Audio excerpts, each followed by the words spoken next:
को डाउन करने के लिए लॉकडाउन जरूरी है, लेकिन ज्यादातर लोग बाहर निकलने से बाज नहीं आ रहे हैं। सीसीटीवी में कैद तस्वीरें जोधपुर के मेड़ती गेट चौक की है, जहां पुलिस के रोकने पर एक युवक यू टर्न लेकर भागता दिखाई दे रहा है, लेकिन थोड़ी ही देर बाद वो मीडिया के सामने आकर पुलिस पर डंडे से हमले का आरोप लगाकर मामले को गंभीर बना देता है। युवक का सिर चोट लगने के कारण बुरी तरह जख्मी है। युवक का आरोप है कि जब वो दवा लेने मेडिकल स्टोर जा रहा था, तभी किसी सिरफिरे पुलिस ने उसे डंडा मारकर घायल कर दिया। पुलिस ने सीसीटीवी जारी कर आरोपों को सिरे से नकारा है।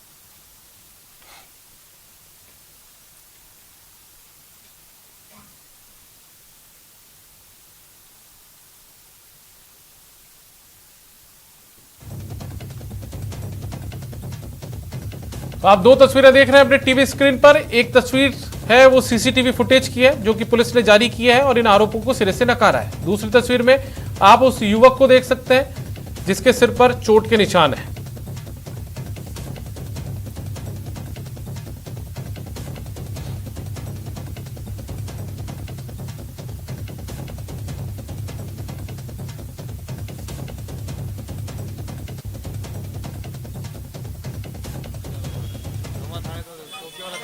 सिपाही उसने रोका, मैं रुका नहीं। वापस घूमते ही इधर आते ही चौकी गेट के पास एक लट मार दिया मेरे को नहीं पता चला आगे क्या है पीछे क्या है। सब गाड़ी चलती गई, आगे मैं जाके गिर गया, किसी ने उठाया, मैं कहा वहाँ ले चल रही, मेरे को घर ले चल।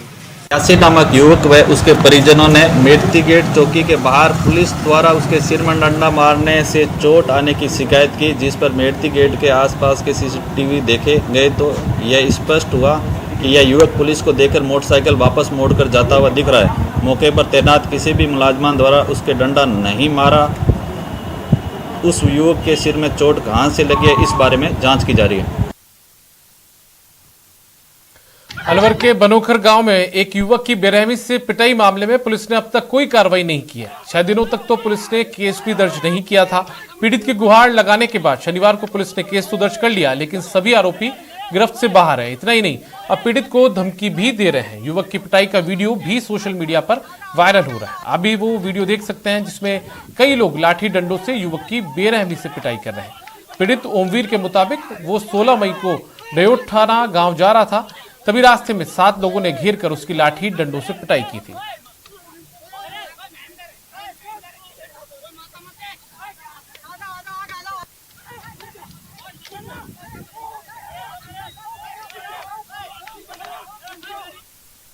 अब बात हनुमानगढ़ की, जहां टाउन थाना का जो ड्राइवर है शैलेंद्र, उसने शराब के नशे में धुत होकर तमाशा किया है। नशे में धुत शैलेंद्र ने पुलिस जीप लेकर अपने एक साथी के साथ टाउन के सिगलीगर मोहल्ले में गया और एक घर में जाकर चाय नाश्ते की मांग की। इस पर मोहल्लेवासी आक्रोशित हो गए और उन्होंने ड्राइवर से मारपीट कर डाली। इस दौरान ड्राइवर और उसके साथी ने मास्क भी नहीं लगा रखा था और पुलिस जीप में शराब के पव्वे भी पड़े थे। आक्रोशित मोहल्लेवासियों ने दोनों को घेर लिया और काफी देर जोरदार हंगामा हुआ। उसके बाद ड्राइवर और उसका साथी लोगों से हाथाजोड़ी कर वहां से निकले और ड्राइवर शैलेंद्र टाउन थाने में पुलिस जीप खड़ी कर फरार हो गया। इस संबंध में थाने में एसआई जसकरण सिंह ने ड्राइवर के खिलाफ रपट भी डाली है और टाउन थानाधिकारी लक्ष्मण सिंह के अनुसार ड्राइवर अभी भी अनुपस्थित चल रहा है और उसके खिलाफ विभागीय कार्रवाई की जाएगी। वहीं ड्राइवर की हरकत का वीडियो सोशल मीडिया पर भी वायरल हो रहा है।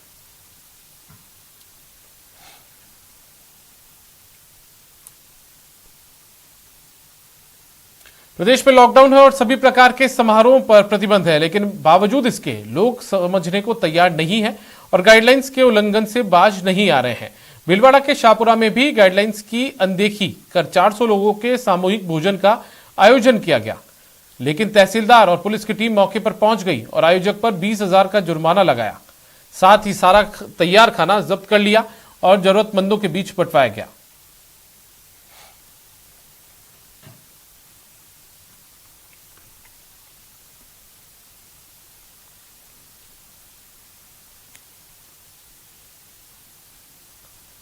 लॉकडाउन में बंद पड़े मंदिर चोरों के निशाने पर आ गए हैं। टीवी स्क्रीन पर आप दो तस्वीरें देख रहे हैं। पहली तस्वीर कोटा की है। चोरों ने श्री सामलिया सेठ मंदिर की दानपेटी से 10,000 रुपए कैश और कई सामान चोरी कर लिए। दूसरी तस्वीर जैसलमेर की है।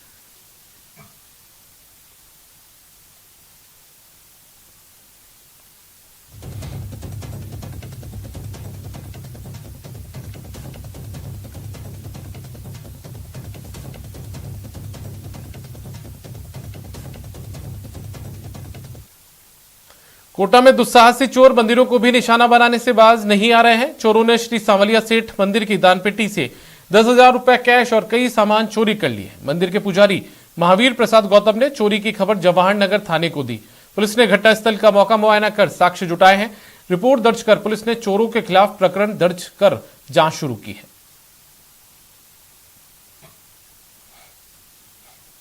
7-8 हज़ार रुपये का माल जी सर किसने कर रहे हैं कौन से क्या इसमें वगैरह कोई ले गया होगा। इधर पे करीबन यहाँ हर आदमी आता जाता रहता है, ऐसा कोई विषय नहीं। आज पहली बार ऐसा हुआ है। तो क्या है कि पंडित जी यहाँ ताला खोल के आए, मैं भी इनके पीछे ही आ गया। जैसे ही मैं ये अंदर गए तो यार भाई साहब देखना है यार क्या मैं गया अंदर, देखा ताला टूटा हुआ था। 2-3 सेक्टर है तलवंडी में, यहाँ सांवलिया सेठ जी का मंदिर है, उसकी जो दान पेटी का ताला तोड़ दिया उसने आगे नहीं। सूचना मिली थी, आया देखा तो ताला टूटा हुआ है अंदर से, तो उसमें जो पैसे भेंट पात्र के जो पैसे थे वो लेकर निकाल। कारण क्या निकल के आ रहा है सर, कहीं स्नैक्सी तत्व के लोग हैं या देखने से हरकत तो स्नैक्सी की लग रही है।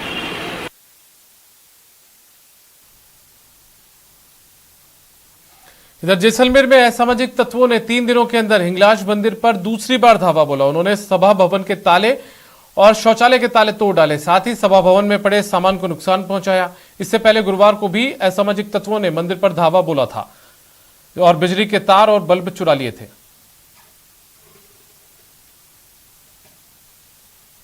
मई 2021 रात्रि हिंगलाज मंदिर रतासर गेटवाई रोड पर चोरों द्वारा वायर, खंभे, लाइट के और पंखे, ट्यूबलाइट, बल्ब सब चोरी करके ये लोग हाथ साफ करके रात को निकल गए। और 20 तारीख को हमने पुलिस चौकी में कंप्लेंट की और उनके द्वारा पूरा मौका मुआयना किया गया। और वापस पुनः कल रात्रि 22 तारीख को वापस उन्होंने वायर वगैरह चोरी करके काफ़ी नुकसान किया है रतासर हिंगलाज मंदिर प्रांगण में। दौसा के लालसोट में क्रेडिट कार्ड की लिमिट बढ़ाने के नाम पर 44,000 से अधिक रुपए की ठगी का मामला सामने आया है। हालांकि पुलिस कांस्टेबल लक्ष्मीकांत की तत्परता से रकम रिफंड हो गई। दौसा के एसपी अनिल बेनीवाल ने कांस्टेबल लक्ष्मीकांत शर्मा की हौसला अफजाई करते हुए पुरस्कार की घोषणा भी की है। लालसोट थाना अधिकारी राजवीर सिंह ने ऐसे ऑनलाइन साइबर ठगों से आमजन को सावधान रहने की अपील भी की है।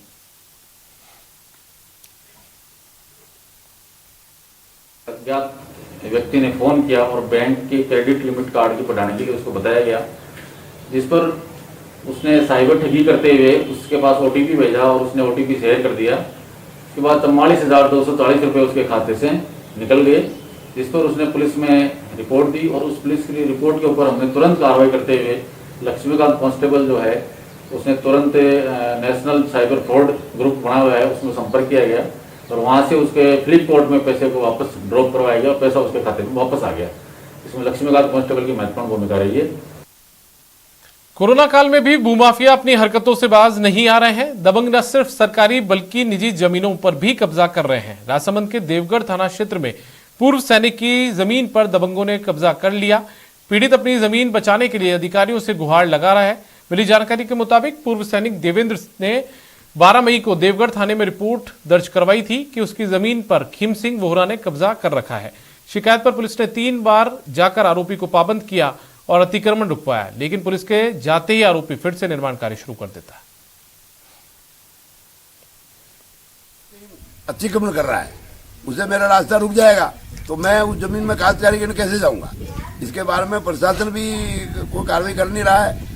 पुलिस आने पर भी पुलिस को भी वो धमकाता है और पुलिस के सामने भी वो देखने जबरदस्ती कर रहा है। 1-2 बार गई तो कुछ रुकता ही नहीं है वो, और बाद में भी कार्रवाई की जाए, उचित कार्रवाई की जाए और मुझे रास्ते दिलाया जाए। बस बगड़ जो रिको आया है उसके आसपास में बेशकीमती जमीनों पर जो अतिक्रमण वाली समस्या है उसमें भूमाफिया और गुंडों के सपोर्ट से अतिक्रमण किए जा रहे हैं। और हम सर देवगढ़ थाने में रिपोर्ट दी हमने, कामलीगढ़ चौकी पे गए, बगड़ चौकी पर गए, वहाँ पर पुलिस के माध्यम से 2 बार काम रुकवाया भी गया, परंतु मेरे को लगता है कि वो स्वयंभू मान नहीं रहे। कोरोना संक्रमण की दूसरी लहर के बीच तीसरी लहर की आशंका भी बढ़ गई है। कहा जा रहा है कि तीसरी लहर का असर बच्चों पर ज्यादा होगा। सीकर की बात करें तो जिले में 1 मार्च से लेकर अब तक 19,747 लोग कोरोना पॉजिटिव पाए गए हैं, जिनमें से 1,757 बच्चे हैं। तीसरी लहर को लेकर क्या क्या तैयारियां हैं, इसको लेकर हमारे संवाददाता संदीप हुड्डा ने सीकर के सीएमएचओ से खास बातचीत की। कि फिलहाल दूसरी लहर चल रही है और तीसरी लहर के आने की आशंका के बीच ये बताया जा रहा है कि सबसे ज्यादा खतरा तीसरी लहर में वो होगा वो सबसे ज्यादा बच्चों में होगा।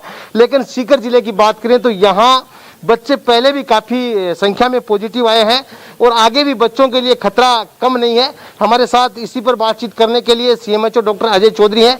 सर, बच्चों के संक्रमण की अगर बात करें, लगातार ये चर्चा चल रही है कि बच्चों में तीसरी लहर ज्यादा खतरनाक हो सकती है, अपने जिले की क्या स्थिति है बच्चों के संक्रमण को लेकर?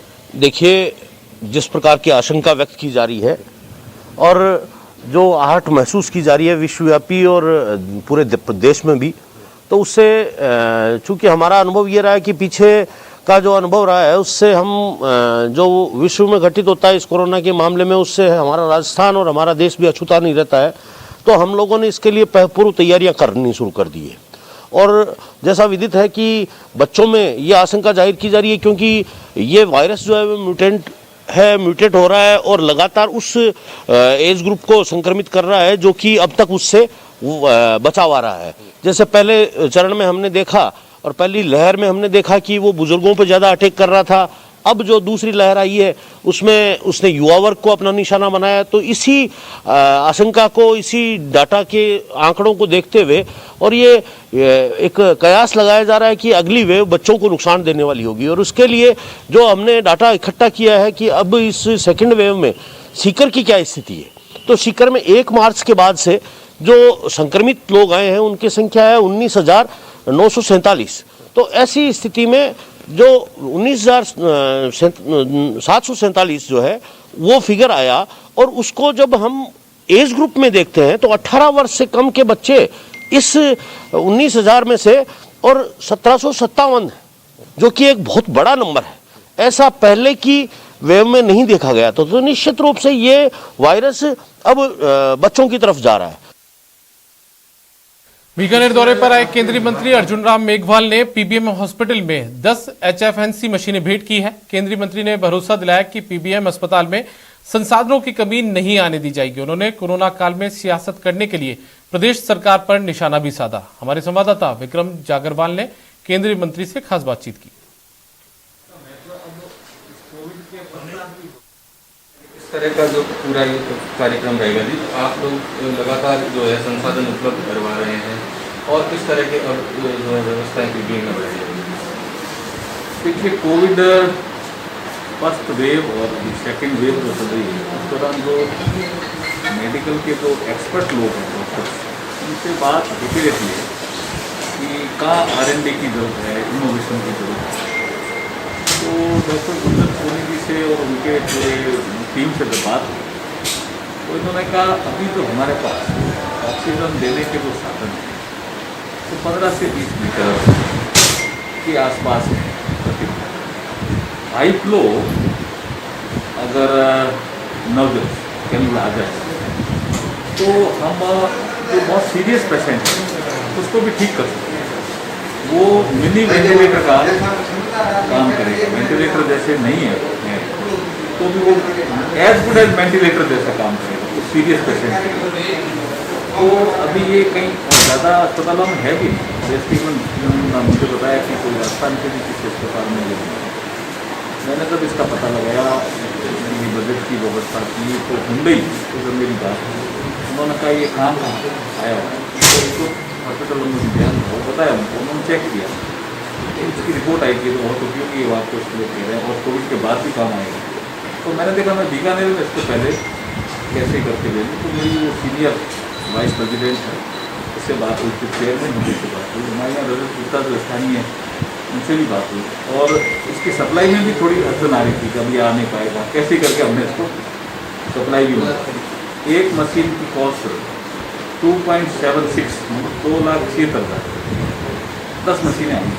तो ये सेंटर जो है बहुत अपग्रेड हो गया। बाकी मुझे लगता है कभी डॉक्टर साहब जैसा बता रहे कि बहुत उपयोगी है।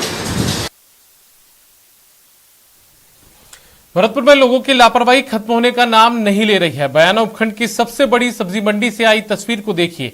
जहां लोगों की भीड़ तो लगी ही है, एक शख्स ने मवेशियों को लगाने वाला मुछिका को ही मास्क बना लिया और पहनकर घूम रहा है। इतना ही नहीं, वो दावा कर रहा है कि यही ओरिजिनल मास्क है। सब्जी मंडी में लोगों को उसके बारे में जैसे ही पता चला तो उसके इर्द गिर्द भारी भीड़ जमा हो गई। इस दौरान प्रशासन और पुलिस का कोई भी प्रतिनिधि सब्जी मंडी परिसर में मौजूद नहीं था जो अजीब मास्क लगाए हुए इस व्यक्ति को टोक सके।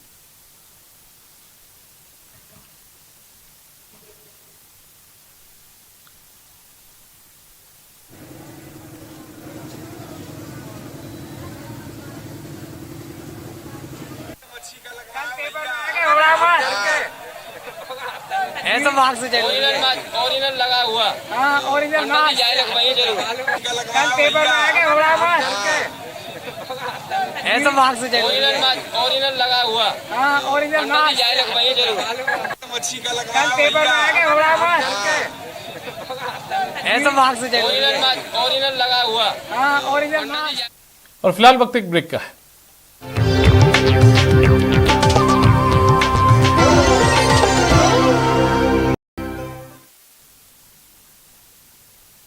ब्रेक के बाद स्वागत है आपका। गहलोत सरकार ने लॉकडाउन की अवधि के दौरान जरूरतमंदों को बड़ी राहत दी है।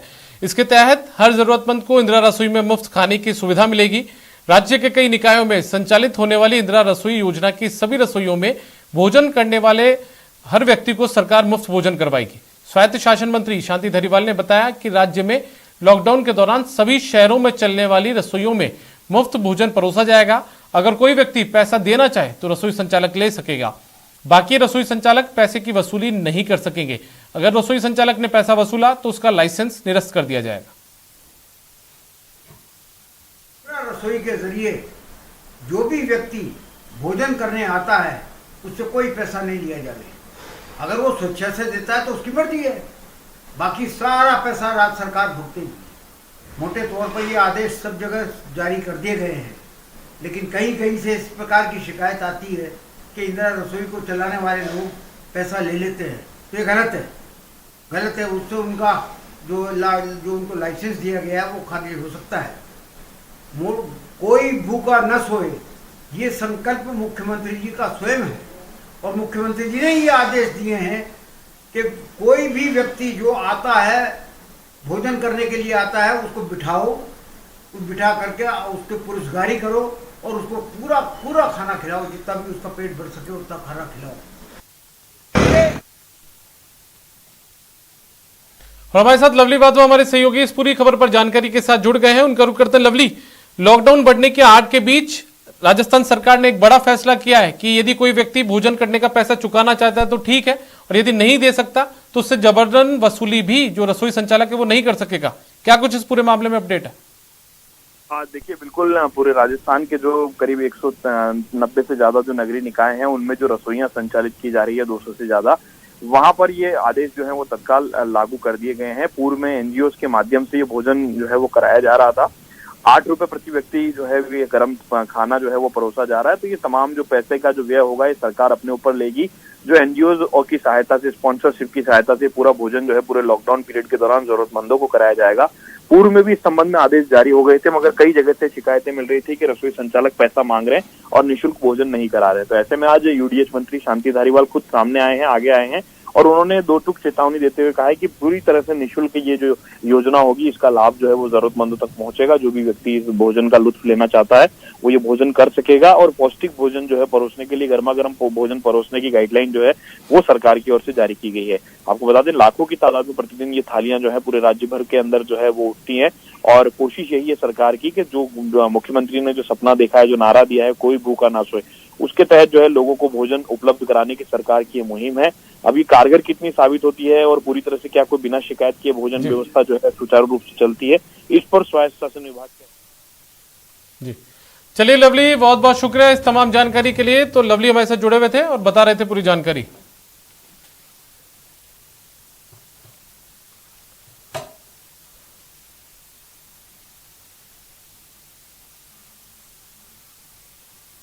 जयपुर से बड़ी खबर मिली है। नशीली दवाओं का भंडाफोड़ हुआ है। 25 लाख रुपए की नशीली दवाएं बरामद की गई है। नशीली दवाओं की कीमत 5 करोड़ रुपए आंकी गई है। टेम्पो में ये नशीली दवाओं की खेप मिली है। नशीली दवा अजमेर लेकर जा रहा युवक भी गिरफ्तार हुआ है।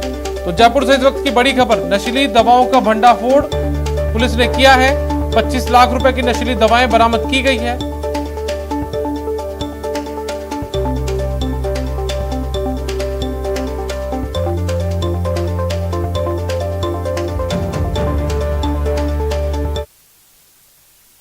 नेटवर्क 18 ये सुनिश्चित करना चाहता है कि हर भारतीय को कोविड-19 टीकाकरण मिले। टीकाकरण जागरूकता बढ़ाने के लिए नेटवर्क 18 और फेडरल बैंक की पहल संजीवनी ए शॉर्ट ऑफ लाइफ को सपोर्ट करें।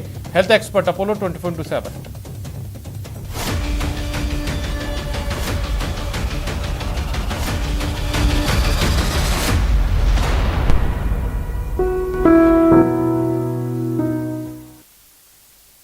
और अब रुक कर लेते हैं वायरल टॉप 10 का।